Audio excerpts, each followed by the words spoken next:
Mm. Okay. Good morning, everyone. How are we this morning?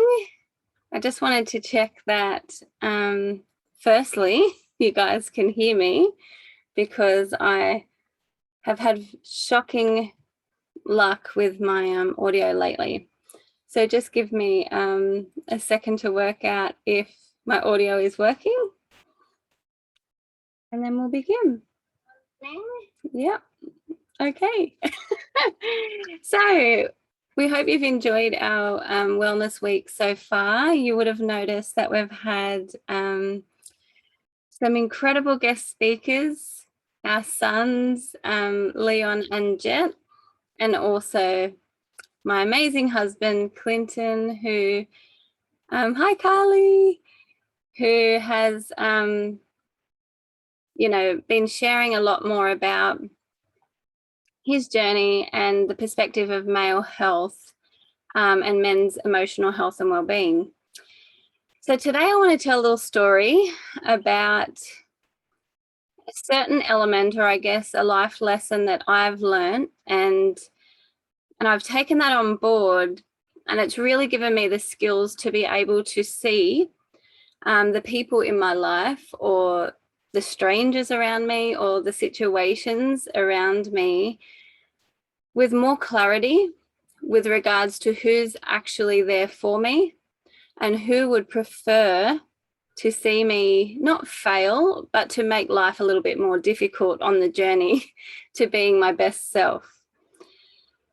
So sadly, our emotional health and well-being, yes, we control our outcome. We control the way we think, we control the way we feel, we control all of that. But ultimately, the outside world can imprint on that. And depending on how much you allow it to affect you, it can certainly put a few blocks in the road along the way.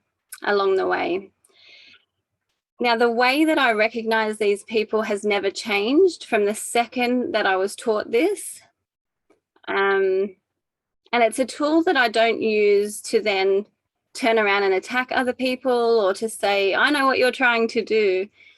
It's more of an understanding or an inner knowing that this is something that I've got to be cautious of. These are patterns of behavior that I have to be aware of. And it teaches me to stay sovereign and stay strong in my beliefs or in what I'm trying to achieve personally. How does this affect mental health? Well, as you know, with the world we live in, everyone has an opinion. Everyone also has their set ways of dealing with things, and some people unconsciously just flop through life, and it kind of, their emotional baggage spills out onto other people unknowingly. They don't mean to do it, but it's as if they're walking around with their teacup and they've just got no control, and they're splashing out their emotions erratically. That's how someone else's baggage or emotional baggage can affect you if you're not aware of this lesson. So let me begin. They're called the barrel people. And this is something that I've taught my children, and I hope that you're able to take this information on board and pass it on to your children as well, to help them with their confidence and mental health and their ability to be a little bit more resilient in life in general.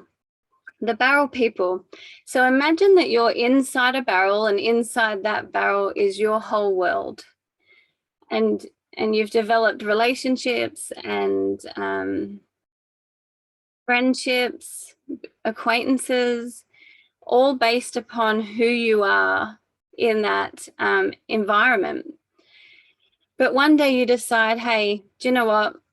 I'm not myself. As much as I try, I'm ready for change, and I'm going to go out and try and lose weight. Something so simple, a decision that many people make for themselves. So you start to climb out of your barrel and you start to make better choices. You stop buying junk food. You say no to going to drive through McDonald's on the way to work every day.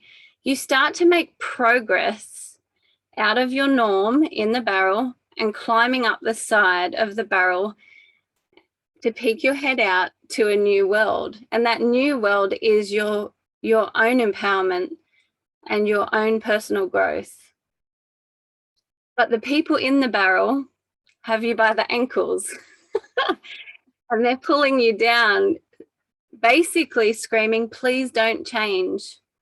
Please don't change. Stay the same. And they do this in many ways. So if we're talking with regards to weight loss, which seems something so superficial, but it's not, because it's directly related to your emotional health and well-being, that might look like someone taking the piss out of you. It might look like someone going, come on, it's just one trip to McDonald's. Or someone going, do you really have to go to the gym again? And starting to take the piss out of you for going to the gym, or for wearing active wear, or for any number of reasons. So yes, there's people can joke and laugh and whatever. But when you notice the people that are intentionally hindering something that they should be celebrating, that's your first red flag. The lessons about red flags is they're no longer just red flags. When you're talking about barrel people and your emotional resilience, red flags become boundaries. So as time goes by, you might say, that's the example of obviously the weight loss side of it, or making a simple decision to change. What that does to you emotionally, if we just stay on that example for a little while, is it starts to wear you down.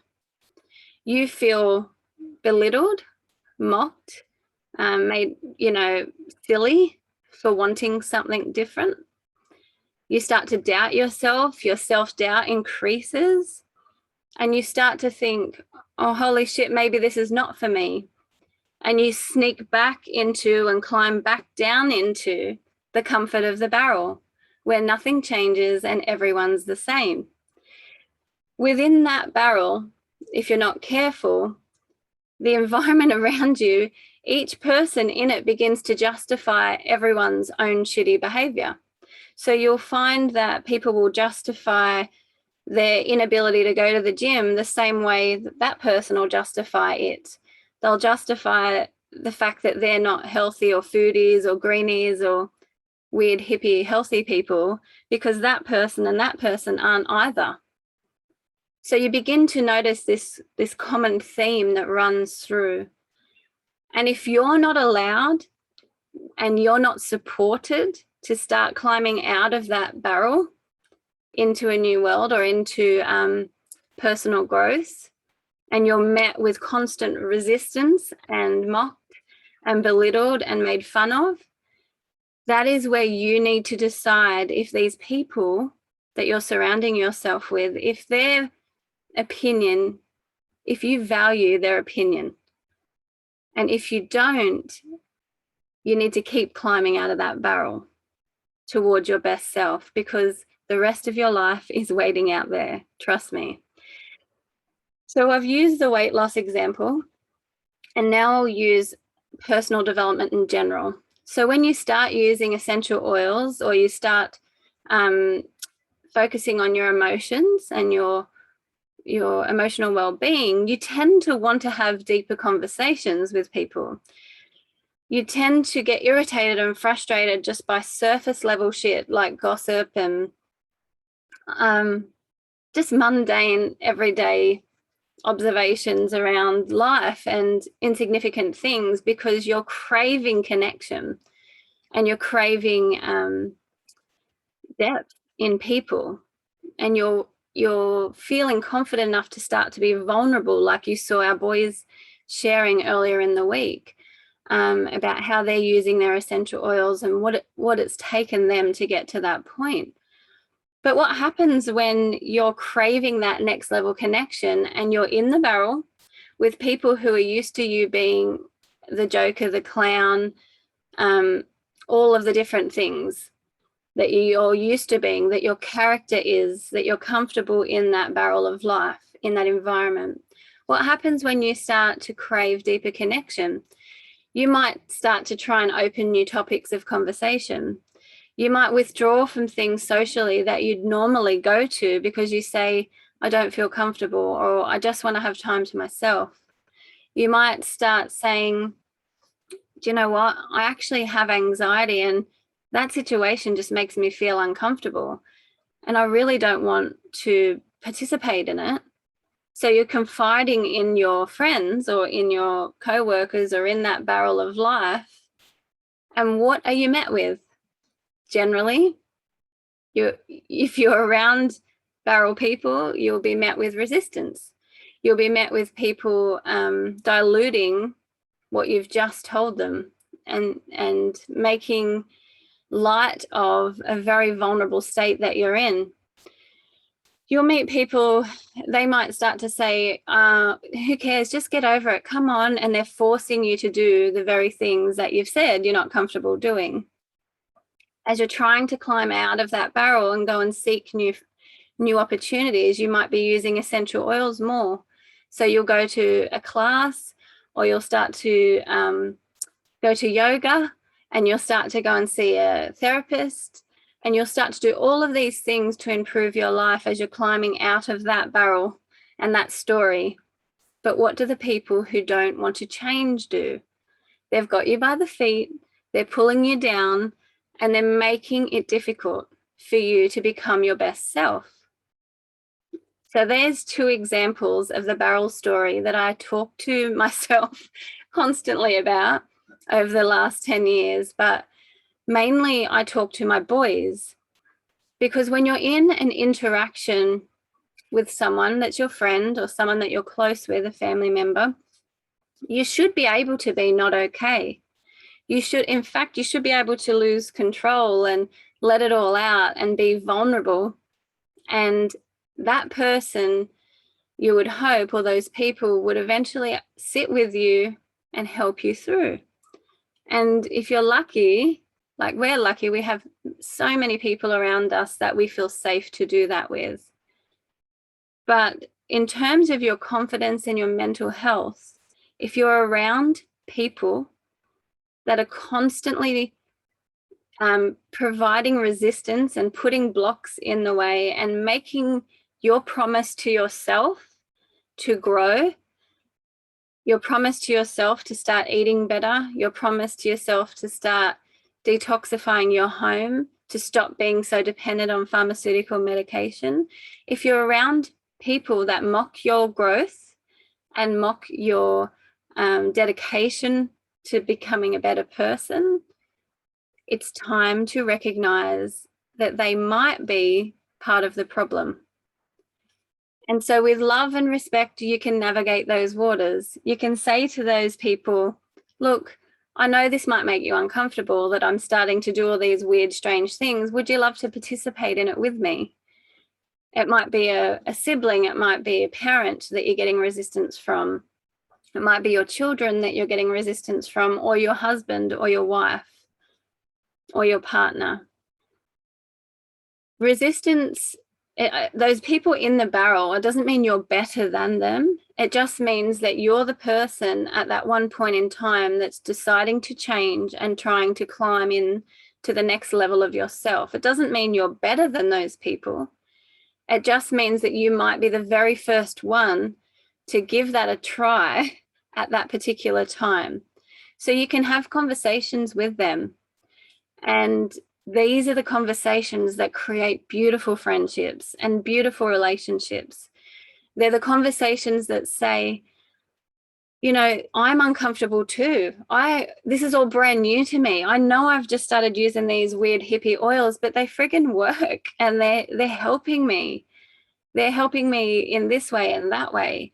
Or I know that I've started going to yoga and instead of going shopping, but you know, this really means a lot to me and I know that it's out of character, and I know you might feel like I'm not as available to you as I used to be, and I'm sorry for that, but this is just something I have to do. So creating dialogue, it sort of forces us to create new dialogue with people we care about, which does what? It increases our connection with them. It improves the relationship with them. Well, it should improve the relationship with them. If you've tried to change, or you're trying to change yourself for the better, you're being bold, you're following your dreams, you're opening new doors in your own life, and you're met with resistance from people that are either intentionally or unintentionally the barrel people, pulling you down back into this safe world where everything's the same as it used to be. The step one is to have a conversation with them and to tell them what this means to you, and to see if you can actually include each other in that process. So for me, with regards to essential oils and turning to more alternative things, I went from being the life of the party, the drunk, pretty much, the aggressive, crazy, unpredictable human, to I didn't like that about myself. It was just comfortable to do that. It's just all I knew. It was the bubble wrap I'd wrapped my soul in. That's how the world knew me. So when I made the decision to start getting fit and start doing personal training, and then stop so much pharmaceutical medication and get on to using essential oils, that was so random for so many people, and mostly for myself. But for so many people in our barrel, it was quite it was just quite strange, and there was a lot of resistance there. Slowly but surely, obviously, some people loved and accepted that I was shifting and changing and morphing, and some were resistant to that, and that's okay. And it didn't matter how much I tried to open the conversation about certain things I was interested in, or the way I saw the world or myself, and tried to get more vulnerable. We were just misfiring. And that's okay. It doesn't make me better than them worse than me. It just meant that I was growing, and I had to keep growing for my own mental health. I had to keep growing for my husband. I had to keep growing for my children. And that was the most important thing. Any single person or situation or event that fell away because it no longer accepted, or it became uncomfortable with my new version of me, that didn't matter anymore, because I'd at least tried to find the bridge to make them both work. So when it comes to your health, please look around, teach your children to look around you, and be very, very vigilant when it comes to your circle. When it comes to your inner circle especially, do they openly support and celebrate you? Do they openly support and celebrate your choices and your growth? Is there a lot of unspoken resentment there that you're feeling from them? Could you potentially have a conversation with them and get that elephant out of the room? This is the greatest gift you can give to yourself, is the ability to have these uncomfortable conversations in the name of growth. Because it's okay to outgrow situations, and it's okay to outgrow people, but it's never okay to be an asshole about it. I say those exact words a lot to my children. It's never okay to be cocky, and it's never okay to think you're better than someone. But it is so necessary to have the conversation. So with regards to our children, when even if they've just met a fleeting person at the park, or we might have hung out with someone for a couple of days or weeks, we talk about how those friends make them feel. And 99% of the time, it's quite positive. I say, have you learned anything from them? What's their energy like? How do you feel when you're with them? Do you feel confident? Do you feel quieter than usual? Do they have a bigger personality than you? And nothing is better or worse, or we're not comparing if our children are better or worse. We're allowing our children to understand that there is a lot going on around that environment. And you would have heard our 10-year-old talk about the environment in his guest speaking role the other day. There is a lot going on in our environment that can affect our ability to make these decisions and to commit to personal growth, or commit to a health routine, or commit to a change of diet, commit to a new job, commit to our own growth. There is a lot going on externally. So the tools we give our children are having these conversations. How does your friend at school make you feel? Now, there's a lot of bullying when school is on and the world's not shut. A lot of bullying, a lot of big, powerful personalities that supersede these sweet, little, innocent personalities. There's a lot of that. In fact, there's a lot of that in grown adult life too. Have a look online for 5 minutes. Follow an influencer for 5 minutes, and you will soon see that the currency of ego and bullying and domination is so prevalent in society. Look at a TV show. Look at every TV show that's basically on the box at the moment. Look at the reality TV shows and the Let's Go Marry a Stranger TV shows, and tell me that the essence of them is not based around domination, but dominating personalities, bullying, social outcasting. Tell me it's not to someone's detriment. That currency is so much a part of our human nature because it's all we've been taught.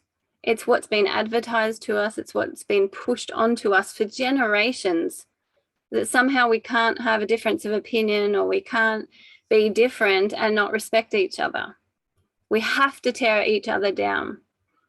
We have to be one up, every man for themselves. So the barrel people, to me, when I go about life, and obviously we're moving around a lot in our bus. Yeah, Clint, just because people are adults doesn't necessarily mean they've grown. That's exactly right. When you're moving around, and when I'm moving around in my life now, I still have the words barrel people in the back of my mind, and it will step forward when a few things physically happen when I'm around different people. So I'll get this rush, overwhelming rush of energy. It's your intuition saying, fuck, this is full on, or I don't like this person's energy. That's what it is. But when you're so in control of, or are so aware of your own sovereignty and your own right and your own power to control your emotions, not perfect at it, but you're aware of it, and you're around people that are radiating that energy of a barrel person, your body will tell you so. Your gut will churn, your heart will race, you'll lose your words, you'll stumble a little bit, and then you'll go, hang on a minute, I've been here before. This person is bringing out those exact feelings of the barrel people pulling at my feet, who don't want to hear what I've got to say, who don't want to see my opinion, who don't value my opinion, who don't want to see me grow, who aren't ready to. And that's okay. But it's my responsibility to recognize that they're not there to influence where I go from this point. I can recognize that that's their intention, whether it's conscious or unconscious. But when I recognize that, I think, thank you for the lesson. Thank you for the lesson. And I keep walking forward. Because if I stopped, or if my children stopped trying to be their best self, trying to grow, every single time they met resistance, where would we be? We'd be living the definition of insanity. We'd be doing the same thing with our same acquaintances and our same work colleagues and our same friends over and over again. But inside us, we're longing for a different outcome. You understand that that responsibility lies with us. We control that 100%.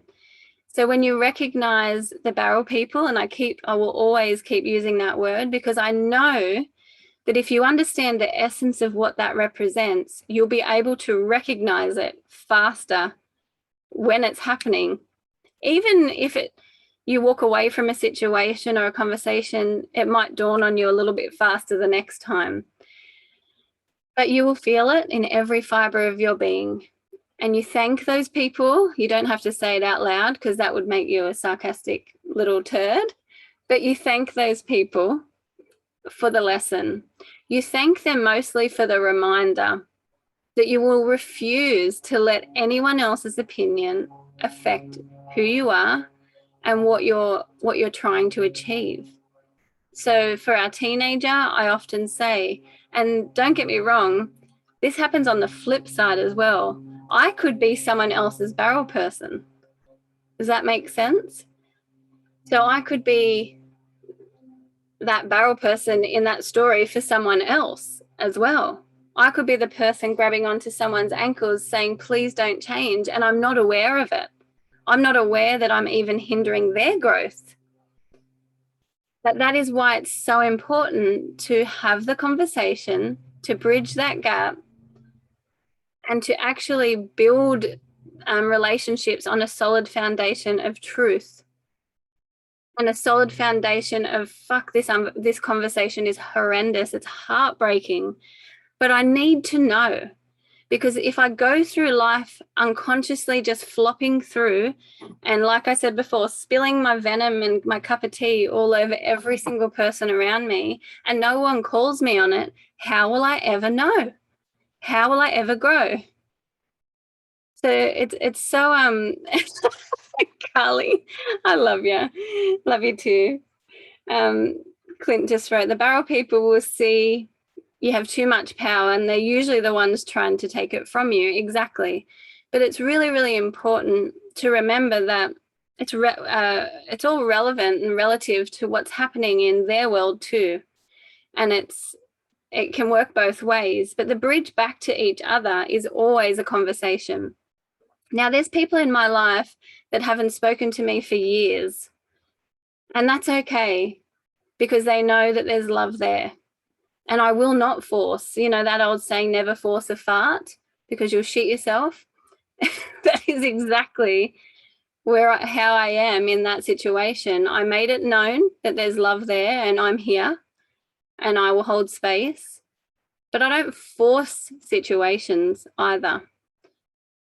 So when you're talking about emotional health and well-being, and you're talking about trying to set an example for our children, no one is perfect. I'm not perfect. Clint's not perfect. No one on this planet is. But what we can do perfectly over and over again is call ourselves out on our own self-sabotage, and call our loved ones out if it's comfortable enough, and if you're comfortable enough and courageous enough to say, can I please have a conversation with you? Because I've been sitting back here assuming the worst for the last 3 weeks, and I'm now coming up with my own reasons why you're doing that. And I really, really, really don't want to assume the worst when it could be nothing. And I love you so much. I'd prefer to have an uncomfortable conversation than have a diluted, quietly resent-fueled friendship or relationship for the next 30 years. So let's get busy doing it and asking. And that's what real friendships are made of. And that's what real relationships are made of. They're not all walks in the park, holding hands, skipping through the roses. They're tough. They're brutal at times, but they're always loving at the end of the day, and they're always honest. So when we decided to do our talk this week on emotional wellness for the whole family, the very first thing I thought was, shit, I'm going to have to share the barrel people story. Because that's a key part of my lessons. Hi, Libby. It's a key part of my anchor back to my inner strength and my right to live my best life. And if there are people who are intentionally or unintentionally not willing to participate in helping me to become my best self, by participate, I mean, celebrate it or not get in the way or not stand in the way and not belittle and mock and make fun of me. If they're not willing to participate in my personal growth, well, they don't deserve a place in my life. And that is a really, really hard truth. But I tell you what, when you have given it your all and you've tried to be your best self and you've tried to build that conversation, have vulnerability, show love, be wrong, hear what you can do better and improve yourself. If you tried all of that and they're still standing in the way and being a barrel person and pulling you down, it might be time to grow. And it might be time to say, thank you for the years of friendship. Thank you for this relationship. Thank you for the lessons and the love we've shared together, but it's time for me to move on. And sometimes that conversation, or most of the time, unless it's with in a relationship, you probably should let them know. But if it's with a friend, or if it's with a co-worker, or if it's with an experience or a group or a football team, whatever you're outgrowing and you've decided that's enough, most of the time, the thank you for the love, thank you for the lessons, thank you for the energy, I will carry the beauty of it and the darkness of it and all of the lessons for the rest of my life. That conversation happens in here and in here. It doesn't need to happen with that person. You forgive yourself, you forgive them, and you move on. And then you bring in, the universe will bring in that what you're craving. It'll bring in that next level connection if that's what you're craving. It'll bring in deeper friendships, ones that aren't fueled with negativity and hate and resentment and gossip and drama. It'll bring in next level work opportunities. It'll bring in next level lifestyle opportunities. So it's up to us to break that cycle of that definition of insanity and recognizing the barrel people around us, potentially recognizing if we are a barrel person to someone else and saying, hey, I just wanted to clear up a few things. Is there something going on here? Do you feel like I am resisting or getting in the way of your growth? Like, is there something more I could be doing to help? Because I can feel this energy between us that's shifted. I just need to know the truth so I can let it go, so I don't sit in assumption and create something out of nothing. So Livy has said, that is exactly what happened to me after letting go. Yes, Livy. And Livy is one of our beautiful friends from the United States that we've had for the last few years. And I've watched Livy go through and tried to help from the outside, go through all of these incredible personal growth moments and relationships and situations. It was never me doing the work. It was always Livy taking that responsibility and doing the work.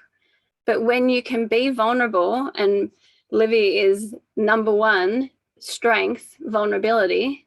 When you can be vulnerable, that is not a weakness. It is your greatest strength. And it sets that precedence for, do you know what? I deserve better. I deserve people that honor, respect, and support my choices and decisions. And I'm going to listen to that feeling inside me that says, something's not right.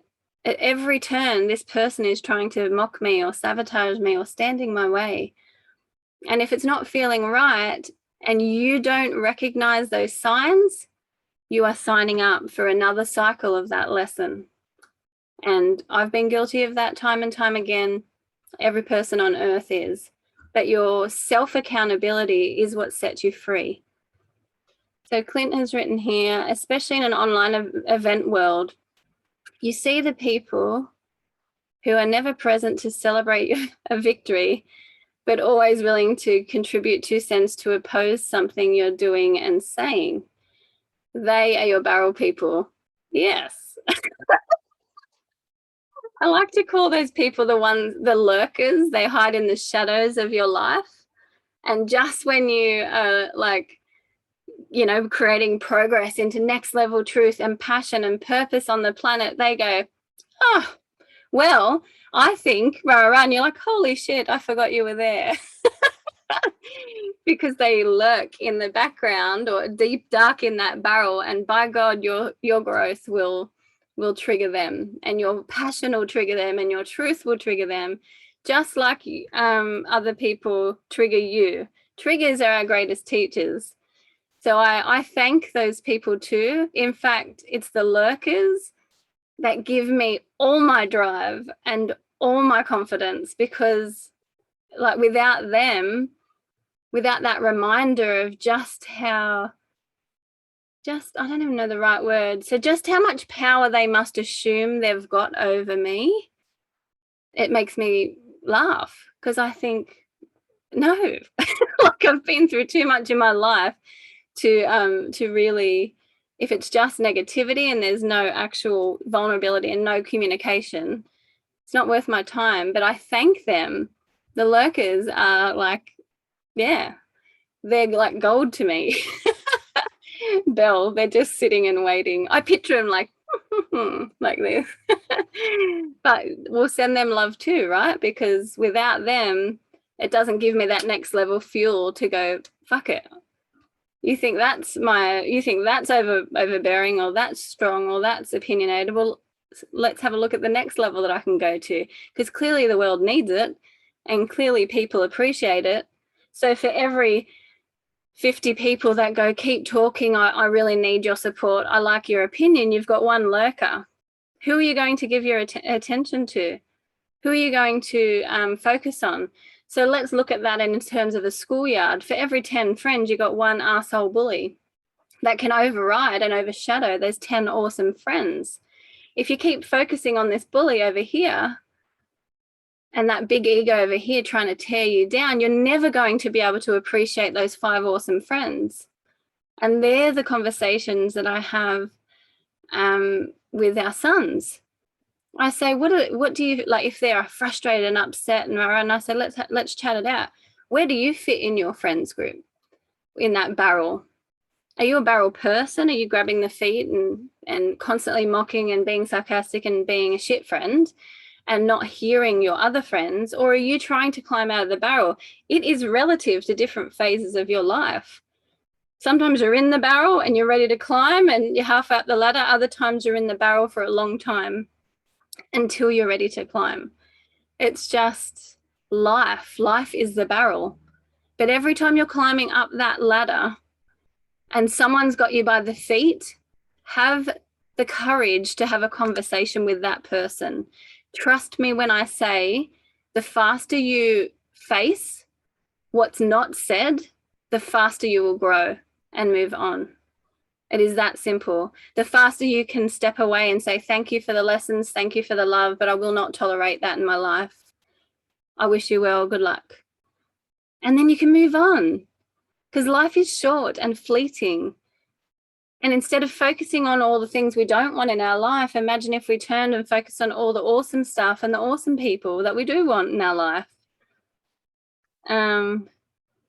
Yeah, Clint, you left school a long time ago. Why would you stay caught up in schoolyard energies? And that's exactly right. And to think that, and when you think that, and you say it out loud, it actually sounds really simple, but it's actually so deep, because what else are they taught?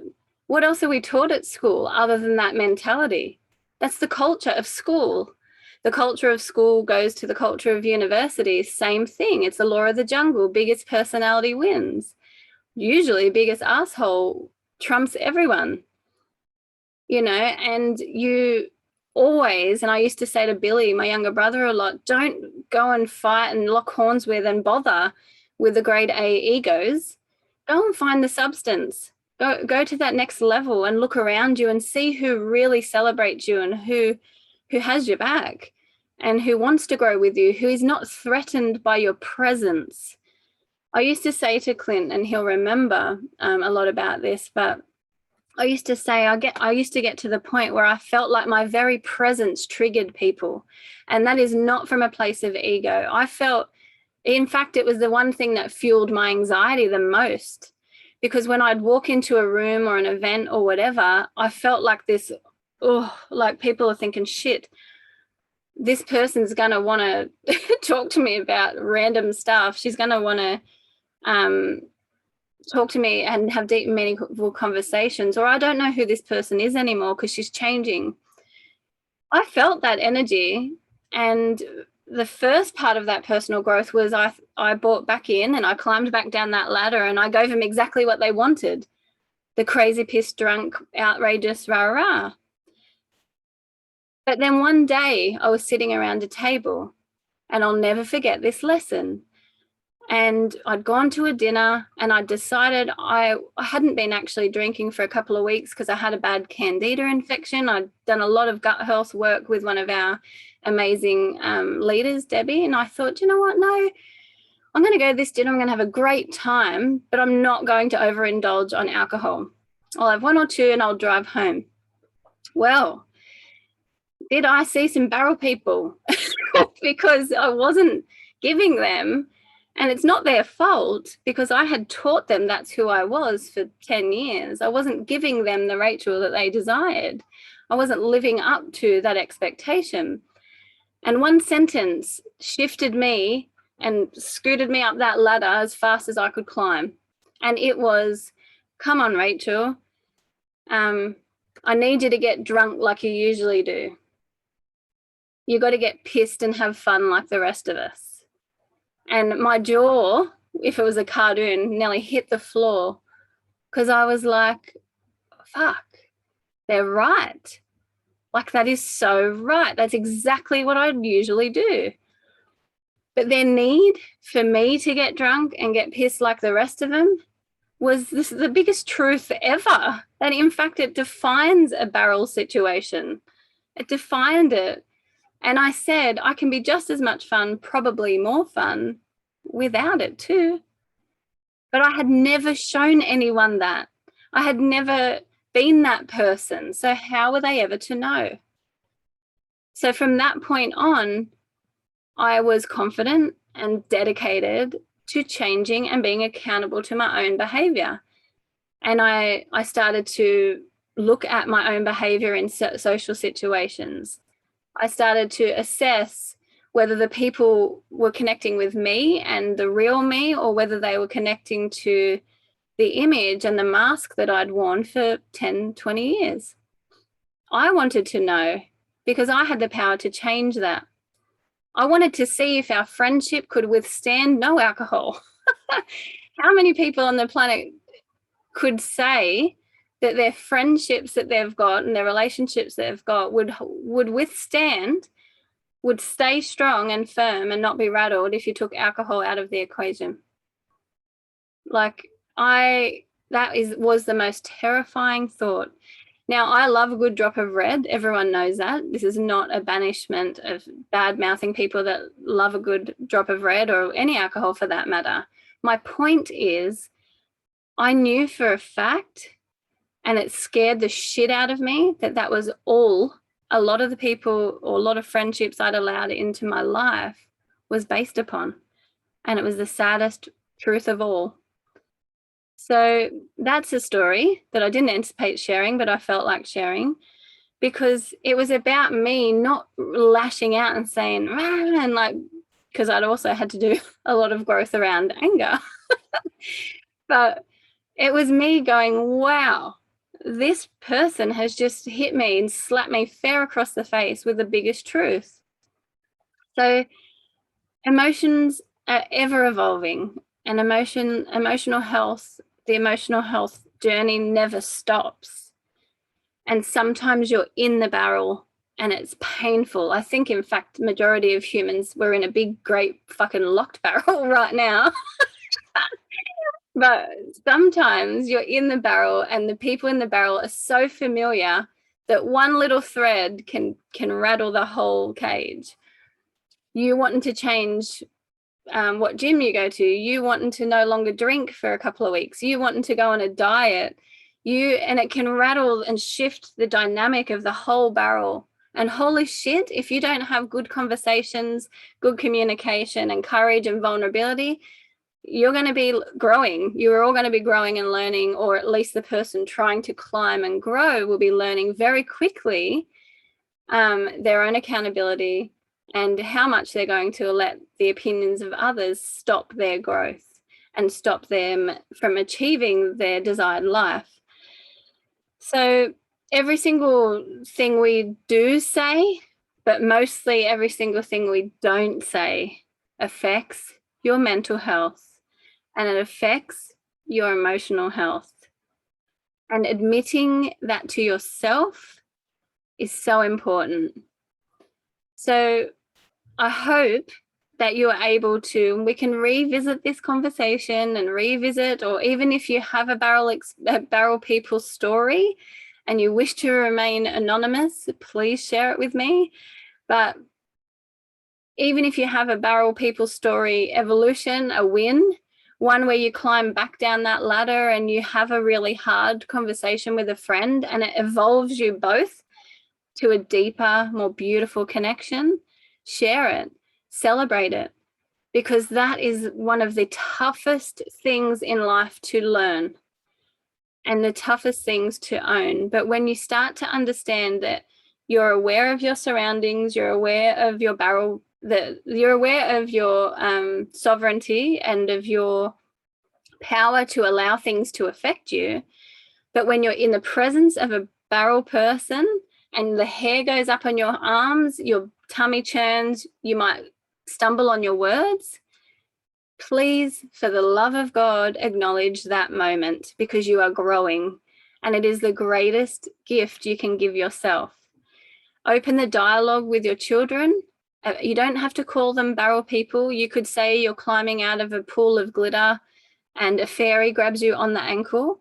I just use barrel people because it's just the story that was given to me.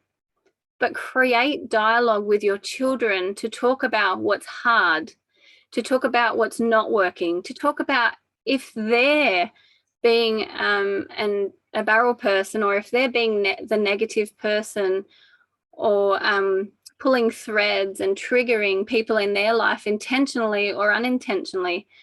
Talk to them about it, because all it's going to do is ensure that when they have their first girlfriend or boyfriend, they get their first job, they have their first friendship breakdown, they have a fallout with a sibling or a parent, it's going to ensure that they don't go into absolute automatic shutdown and drop into depression and not know what to do with themselves. There's too many kids suffering. There's too many adults suffering, but it's much easier and it's much better to heal and to work with and raise strong, emotionally resistant and emotionally resilient children than it is to heal broken adults. Because we've gone through generations of trauma and automatic responses. It's much harder. It's not impossible. But if you can give this gift to your children, not only will your bond tighten and strengthen, but every element and every facet of your life will improve, because you know where you stand and you know who you're standing with. And that's the best piece of advice I could offer with regards to emotional health and wellness. So I hope you enjoyed that talk, which went way longer than I anticipated. Thank you, Belle and Clint and Livy and Carly and everyone else, Casey, who was watching. Those of you that were just checking in, those of you that'll watch it back later on YouTube or via this channel, Clint just wrote, it's all about taking personal responsibility for your life and path. If you're seeking to change and have others pulling you down, it is your choice to either move towards growth or stay in the same place a little longer. Neither is right or wrong, it just is. But if you're doing the same thing and it is driving you crazy, then something has to change. Have the courage to take the step once you've made that decision. And that is exactly right. When you've made the decision that you've revisited that situation over and over again and you've got the same outcome, you are living the definition of insanity. And it is time to change. Thank you, Carly. That's beautiful. Love you so much. Love you, Belle and Livy. Thanks, Clint, for your input. And I hope that, everyone can go out and have the most amazing day and celebrate the people in your life for who they are. Send them love if you are closing a chapter and moving on, and especially send the lurkers love because they need it the most. Ode to the lurkers. I'm going to write a bloody poem about that, I think. So love you all. I have no idea how to end this, so I'll just start clicking close and it will probably shut off soon. Love yous. Bye.